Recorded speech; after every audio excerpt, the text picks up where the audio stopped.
2023 చివరి రోజులు, December 25 Christmas దాటింది. కానీ మళ్ళీ మనకు డేంజర్ బెల్స్ మోగాయి. కోవిడ్ తన కొత్త రూపాన్ని మళ్ళీ భారతదేశానికి డేంజర్ బెల్స్ రూపంలో వచ్చేసింది. కోవిడ్ తన యొక్క పంజా అన్ని రాష్ట్రాలపైన విసరడం జరిగింది. ఈరోజు మొదటి మరణం హైదరాబాద్లో కోవిడ్ మరణం నమోదు కావడం జరిగింది. ఉస్మానియా ఆసుపత్రిలో ఊపిరితిత్తుల వ్యాధితో వచ్చినటువంటి ఒక రోగి చివరగా మరణించడం జరిగింది. ఆ మరణించిన వ్యక్తికి కోవిడ్ పాజిటివ్గా రావడం జరిగింది. ఆ వ్యక్తికి వైద్యం చేసినటువంటి జూనియర్ డాక్టర్లు ఇద్దరు కూడా కోవిడ్ పాజిటివ్గా రావడం జరిగింది.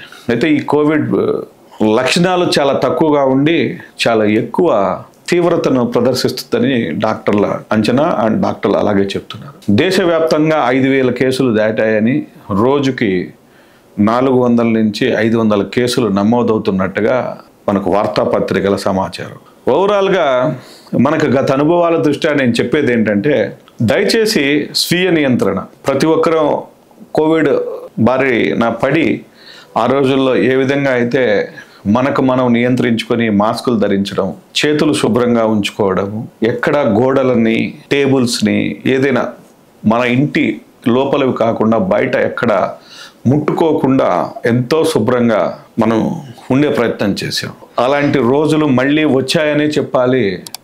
ముఖ్యంగా హైదరాబాద్ పరిసర ప్రాంతాల వారికి ప్రత్యేకమైన హెచ్చరిక ఏంటంటే, మనకు చలి తీవ్రత బాగా పెరిగింది. చెప్పాలంటే రాత్రులందు 14-15 డిగ్రీలకు పడిపోవడం కూడా జరుగుతుంది. కాబట్టి నేను హైదరాబాద్లో నివాసం ఉంటున్న వారికి లేదా చుట్టుపక్కల ఉంటున్న వారికి ప్రతి ఒక్కరికి తెలిపేది ఏంటంటే, చలి తీవ్రత వల్ల మనకు సాధారణంగానే జలుబు దగ్గులు రావడం అనేది జరుగుతుంది. సో వీటికి తోడు ఈ కోవిడ్ లాంటి వైరస్లు మనకు వచ్చే ప్రమాదం ఉంది. కాబట్టి దయచేసి మనం అందరం అవకాశం ఉన్న మేరే బయట తిరగడం, అవసరం ఉన్న ప్రాంతానికే వెళ్ళడం, అత్యంత అవసరం లేకపోతే ఆ యొక్క ప్రాంతాలకు వెళ్ళడం ఆపేయడం లాంటివి చేయాలి. అందరం చేతులు పరిశుభ్రంగా ఉంచుకోవాలి. మాస్క్ తప్పనిసరిగా ధరించండి. పిల్లలు, పెద్దలు, వృద్ధులైతే మరీ ప్రత్యేకంగా ఊపిరితిత్తుల సమస్య వస్తుంది. కాబట్టి దయచేసి అందరూ తప్పనిసరిగా ఈ కోవిడ్కి సంబంధించినటువంటి ఏ సూత్రాలు అయితే గతంలో పాటించామో ఆ సూత్రాలను పాటిస్తూ చక్కగా ప్రతి ఒక్కరు వీలైనంత వరకు వేడి నీళ్లు తాగడం, కొంచెం గోరువెచ్చని పదార్థాలు తింటూ ఉండడం లాంటివి చేయడం వల్ల వీలైనంత వరకు మనకు ఊపిరితిత్తులకు సమస్య రాకుండా చూసుకోవచ్చు. మరి ఒక్కసారి చెప్తున్నాను, స్వీయ నియంత్రణ. అందరం మాస్కులు ధరిద్దాం.